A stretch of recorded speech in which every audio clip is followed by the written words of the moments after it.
Hello chess friends and welcome to the Art of Chess channel and welcome back to our competitive chess games played by computer series.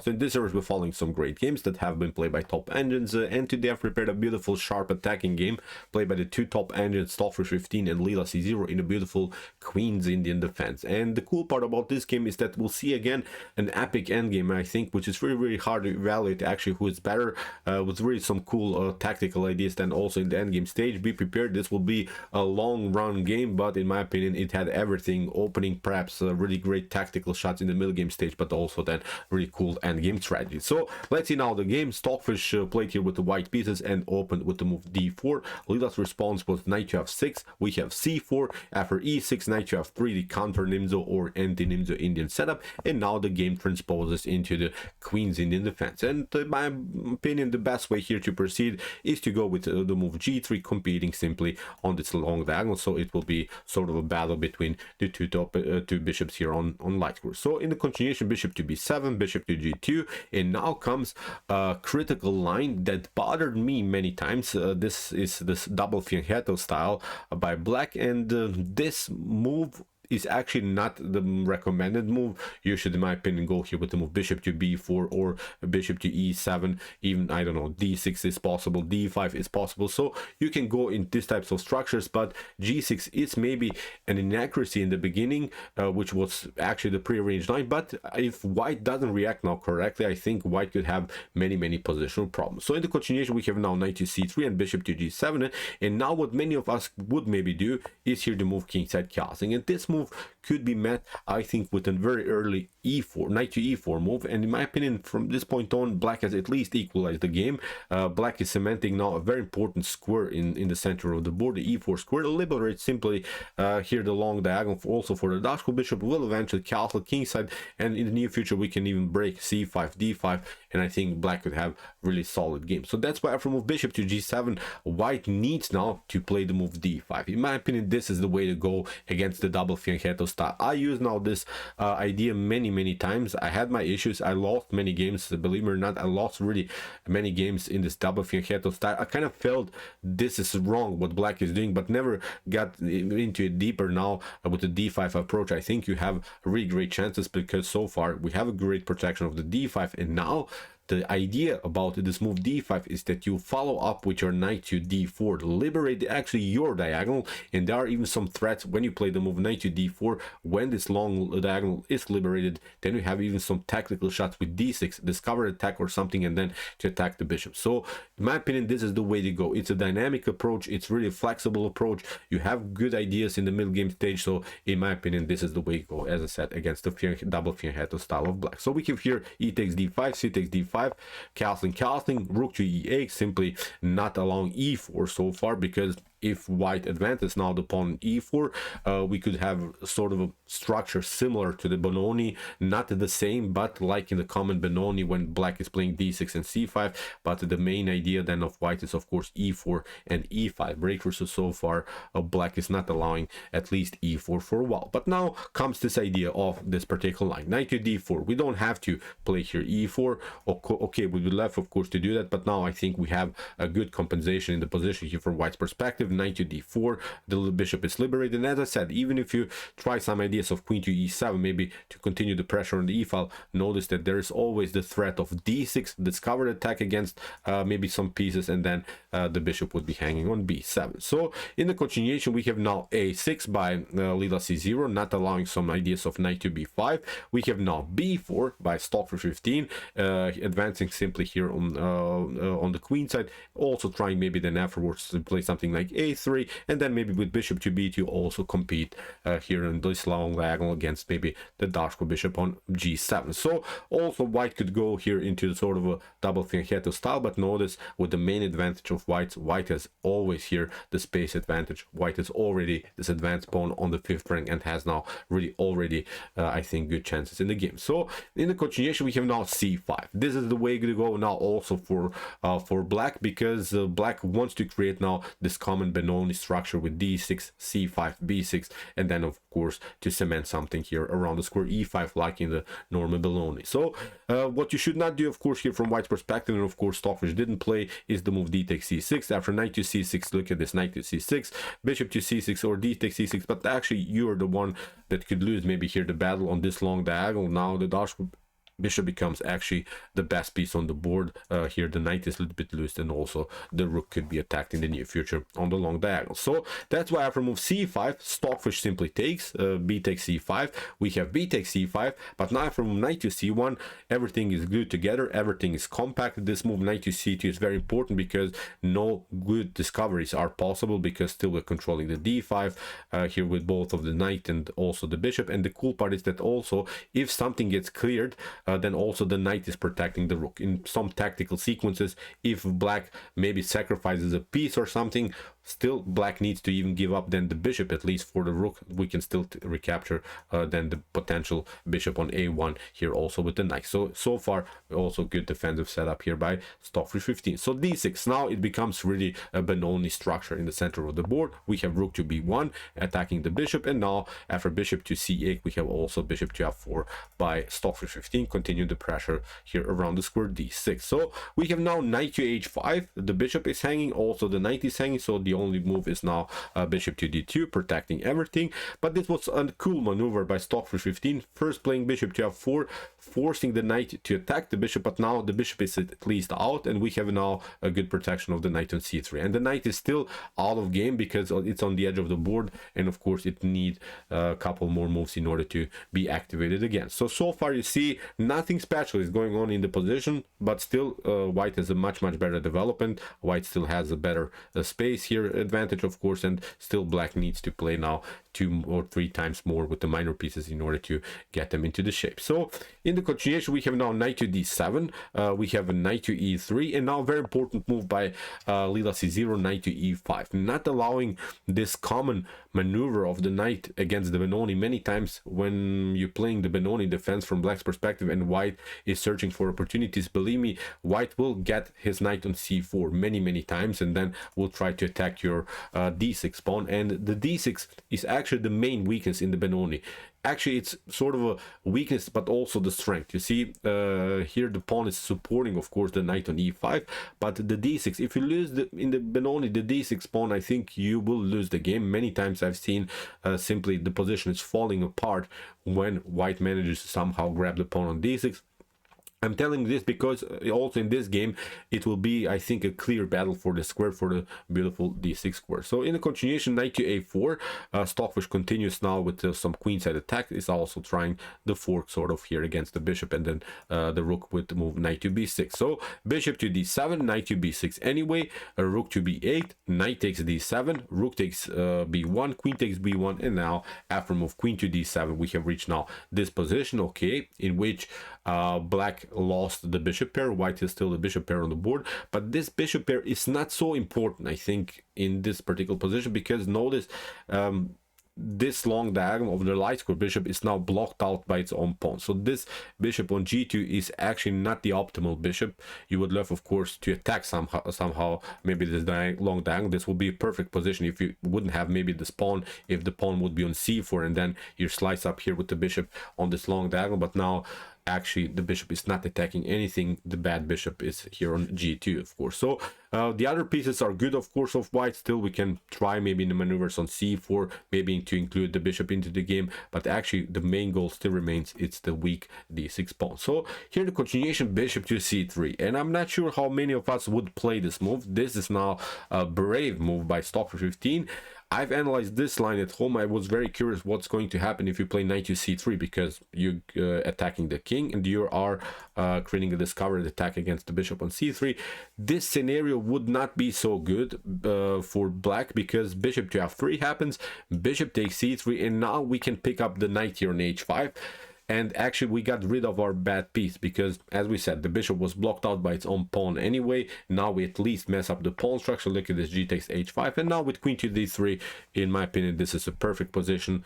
We can occupy the f5 square, then we can play the move e4. So in this position, the knight would be much more powerful than the bishop because of the weakness on f5. Then from that square, he can jump on h6, he can attack further the position. So many weaknesses in front of the king. At least I think in near future we can even grab the pawn on h5. So it's a bad game for black for sure. So after move bishop to c3, you see this hop, this knight to f3 is not working so far. Maybe in the later stage when the knight moves somewhere, when the knight improves its square somewhere, but so far this tactical shot is not working. So queen to a4. So here, brave decision by Leela c0.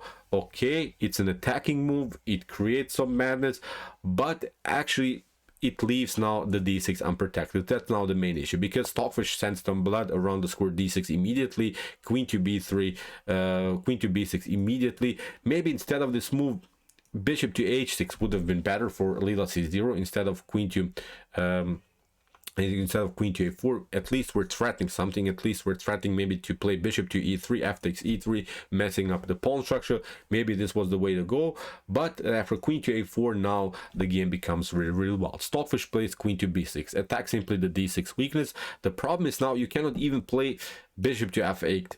Bishop to f8 you would love to play maybe to protect your weakness, but actually it's not getting better, because we'll simply play this calm move. I like to call it a calm move because it's a weird move just to slow down the pace of the game by trading off the queens, but actually this would be a perfect move now, because after queen to b3, a takes b3, okay, the queens are off the board, and maybe black can even continue the pressure with the move rook to b8. But notice, as we said, this is always the problem of blacks. Whenever black is leaving the protection also of the knight on e5, we can actually take it out. Bishop to e5, d takes e5, and now with knight to c4, we have a dangerous passer that is supported by the knight on c4. So as I mentioned, if you remember in the middle of this video, whenever you had the opportunity to play knight to c4, you should do it, because black played the move knight to e5 in order to prevent knight to c4. So these are the common squares that are used in the Benoni from white's or from black's perspective. So don't forget about this. d6 weakness, knight to c4, breakthroughs with f4 and similar stuff. So there are really common ideas in the Benoni. There are common ideas in any openings. So I think when the knight gets here on c4, it supports of course the further progress with the move d6. We just get the rook behind, and notice still the knight is far away from the action, so black will need again 2-3 moves in order to improve the piece here on h5. So it's really weird that actually here the move queen to b3 would be the best move in this scenario. Simple trades of queens, and here kicking away the knight from e5, and then to play knight to c4. So this would be the way to go. So after move queen to b6, that's why here Leela c0 took the pawn on a2, but now comes the problem. You lost the d6 pawn in the Benoni, and whenever you lose this pawn, I guarantee you will not have fun now from black's perspective. Again, this idea knight to f3, we have seen bishop to f3, bishop takes c3, bishop to h5, so never knight to f3 is working. In the continuation, we have now queen to e2. Okay, Leela c0 got another pawn, but it doesn't matter because Stockfish plays simply here queen to c7 and has now a beautiful passer d6, d7, d8 is going to happen. So although black is here two passers, but they're far away, so still you need play 5-6 moves in order to make something happen. Meanwhile, this pawn on d6 is already dangerous. So we have here knight to g4, again knight to f3 leads into complications. Bishop to f3, queen to f3. Okay, maybe you can play the game like this, but now we just push the pawn. We don't have to even care about your our bishop on c3 here. We just push the pawn. You can play, of course, bishop to c3. We play d7. You play maybe rook to f8, but now we just promote and this game is over. So it's not working. So after move queen to c7, here Leela c0 played a different line. Knight to g4, attacking now also the knight on e3, attacking now the bishop on c3. Notice also the rook is hitting here e3. So many dirty ideas that are now possible in this tactical sequence. And Stockfish played actually on the main plan, and we should not forget about this, because the main plan is now our passer on the d file. Stockfish continues simply with the move d6, like it's nothing is happening. So Stockfish is acting like nothing special in this position, just pushing the pawn further, and of course calculating here the best move. What can black do in this position? Of course, you can play the move bishop to c3. That's the move that Leela c0 played, but let's see also maybe this line. Knight to e3 leads in again into further complications, because you have this one, rook to e1, attacking the queen. The queen now needs to step back, and still we push the pawn on d7. Really wild stuff. So this is now the main motif, and this motif is working. So now you step back with the rook, move rook to f8. Now we pick up the bishop, king to g7. We pick up also here the bishop on e3.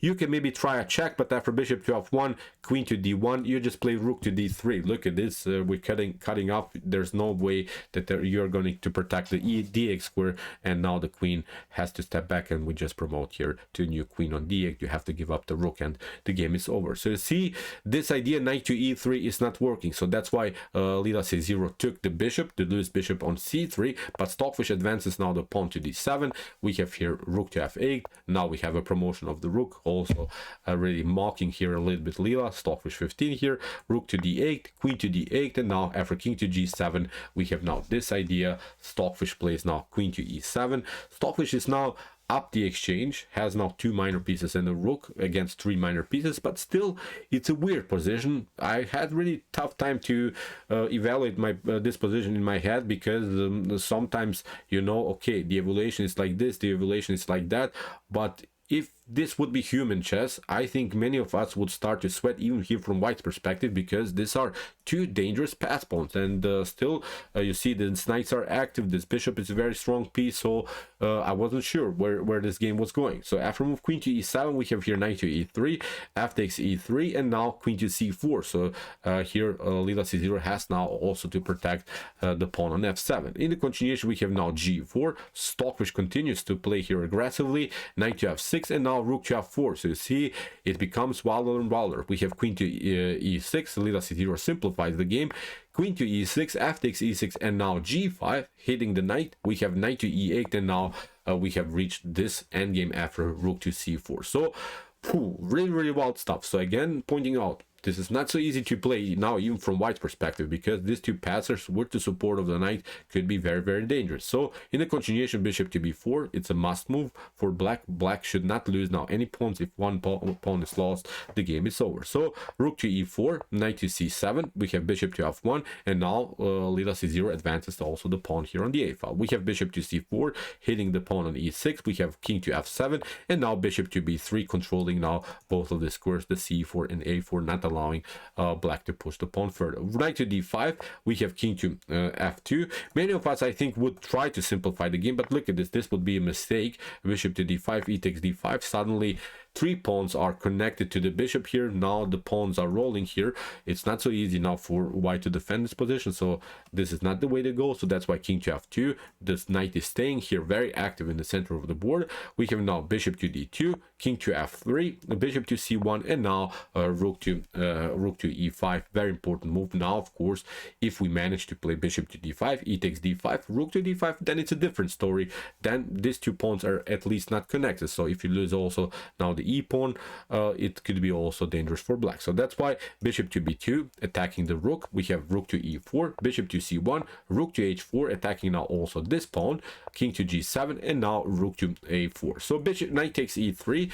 Here Leela c0 grabbed this pawn in the center of the board, although maybe it was slightly better to go bishop to d2 again forcing maybe this line, rook to e4, king to f7, protecting now the pawn on e6. And again, if this scenario happens, if you attack the knight again we can play the same idea, bishop to c3. So we have reached now the position that has been played a couple of moves ago. So maybe this was the way to go for Leela c0 to force a draw sequence, but unfortunately for Leela c0, of course it's not that Leela c0 is sorry or something, but as I said here, knight to e3 was played. In my opinion, this was a tough choice, because now Stockfish plays, of course, rook to a1, attacking the bishop, and now after a couple of attacks, Stockfish managed to grab at least one of these pawns. So maybe this was, as I said, a bad mistake by Leela C0. There were different lines that could have been possible maybe to reach a drop, but okay, after bishop to e6 we have now h6, and Stockfish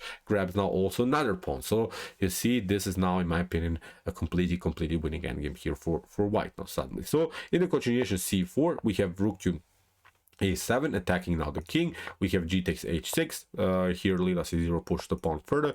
We have here a couple of checks, and after knight to c2 now also of course the pawn on h6 is hanging. So bishop to f7, knight to d4 attacking the king, king to g4, bishop to e3. We have bishop to g6, first the check, king to h6, and now discover the check here by Stockfish 15. The king has to step back, and at least Stockfish 15 is now controlling the c2 square. So here we have rook to a2, and now not allowing of course this pawn to get advanced. So really wild endgame tactical sequence here, but it was really necessary. If white of course would not have this pawn, this would be a drawish game, but now with the h pawn, still Stockfish has good winning chances. Bishop to d2 was played, Stockfish pushed the pawn further, plays now king to h5, is trying of course to get the king closer and just advancing the pawn further. We have bishop to e1, king to g5, knight to f3, a check, king to g4, again knight to d4. If you try something like knight to h4 here, it wouldn't be good because you get rook to e2, of course attacking the king and also the bishop, so you lose the bishop and also the knight, and afterwards, so again it's game over. So far you cannot take the pawn. We have knight to d4, we have rook to a5, king to e6, bishop to e4, bishop to d2, and now a rook to c5. Very important move, I think, for Stockfish to get the rook behind the pawn. This was a good maneuver because there is the so-called Tarash rule. You should bring your rook behind your enemy's pawns, and you should also try to get your rook behind your own pawns in order to advance the pawn. So I think this is now cool setup. At least you see the c2 is protected now by the bishop and the rook, but the rook is more active of course than it would have been of course on a2 when the rook was protecting the c2 square. So it's now a different story. It's now a good game here for white. So in the continuation we have now knight to b3, rook to c8, and knight to d4. We have king to h5, king to f6, bishop to b2, bishop to b1. We have bishop to e1, king to g4. We have bishop to d2, and now Stockfish attacks now also here the knight on d4. We have king to e5, and now king to h5. Now the king is a little bit far away from the action. Now Stockfish is trying to play king to g6 and simply advancing the pawn. So we have here knight to c6. If you try of course this one, we can simply pick up here the pawn, and then afterwards also the bishop. So the bishop was lined up here also on the d file, so this wasn't possible. So that's why knight to c6. We have a rook to a8. We have here king to knight to e7, rook to a4, king to d5, and after rook to e4 again hitting the knight, we have knight to c6, and now finally king to g6, liberating finally this file for the pawn, and now the pawn is marching. So knight to d4, we have h5, knight to e6, we have king to f6, knight to d4, rook to e5, a check, king to c4, we have rook to g5. This is also a beautiful idea because there is always the problem when the knight stays against this outside pass pawn. When the pawns are on the a file or on the h file, the knight has really a tough time to battle against this pawn. So you should not forget about this in potential endgames. There are many games that are won as simple as that when the knight has really tough time to attack this pawn. So it's really devastating. Now even bishop to g5 is not working because the knight can never advance towards the outside pass pawn. So now basically white is waiting. When is this pawn going to come? Here we just sacrifice the bishop for a pawn and just push the pawn further here on the h file. So this is not working. So after move rook to g5, so you see Leela c0 cannot take out now the rook on g5. We have knight to f3, and now rook to g4, creating a check. We have king to b3, and now after king to f5, Stockfish now is advancing also here. The king towards the center is trying now finally somehow to push this pawn further. So we have now bishop to c1. Look at this, what happens if you play here c2. This was really wild. If c2 happens, then we have this one, bishop to c2, king to c2, and now this would be a stunner, rook to f4. Look at this, really wild stuff. You cannot even take now the rook here because after king to f4, as we said, we have now an outside passer. Now you cannot attack it. We just play king to e5, and there's no good way to get closer to the pawn. The king is always restricting the knight's ability to attack it, so it will be simply a completely winning endgame here again for white. So after king to f5, we have bishop to c1, rook to g3, attacking now the knight, knight to d4, hitting the king. We have king to e4, knight to c6, and now after rook to g1, bishop to d2, bishop to d3. Now Leela c0 attacks the bishop here, but now finally the rook is coming into the game. A rook to b1, we have king to a3, rook to d4, king to d4, knight to c6, king to d5, attacking now. We have king to c4, so you see Stockfish is getting closer and closer with the king. We have now knight to c6, and rook to b5. We have king to a4. Now again a new check. The king has to step back here to this one, and now h6. And even if you take bishop to h6, then you still get rook to b3. Will pick up also this pawn on c3. So Stockfish also calculated this position as a winning sequence. Maybe this was a much riskier choice, but here maybe bishop to e4 would have been slightly better. At least my Stockfish 15 engine evaluated the position like this, that bishop to e4 should have been played, not to sacrifice the pawn like this. But okay, here Stockfish played h6, Leela c0 played now knight to d8, and now Stockfish simply advanced the pawn, knight to f7, rook to b3, now bishop to b1. After rook king to a1, we have king to d3, knight to d6, we have now new promotion, knight to c8, queen to c8, c2, and now after queen to a6, bishop to a5, queen to a5. It was a beautiful checkmate by this many pieces that were dancing around black's king. So really great game. I think we have seen normal ideas, I think, of the Queen's Indian, also great theoretical novelties. We have seen, I think, also the main strategies, how to make something in the Queen's Indian, where are the weak squares, where are the weak pawns in the position. Then we have reached a wild endgame, and the endgame stage is always wild because you saw there were these two passers on the A and C file.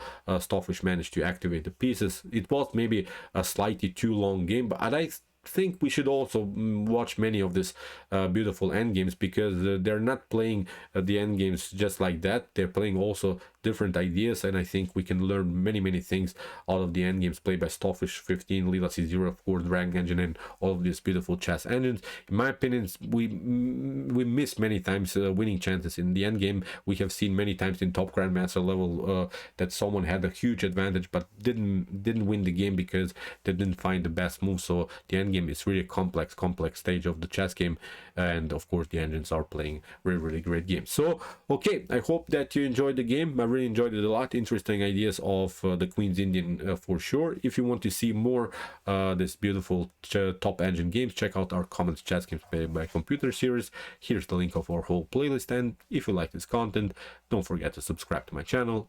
See you soon with some more videos, and chess is the best, of course.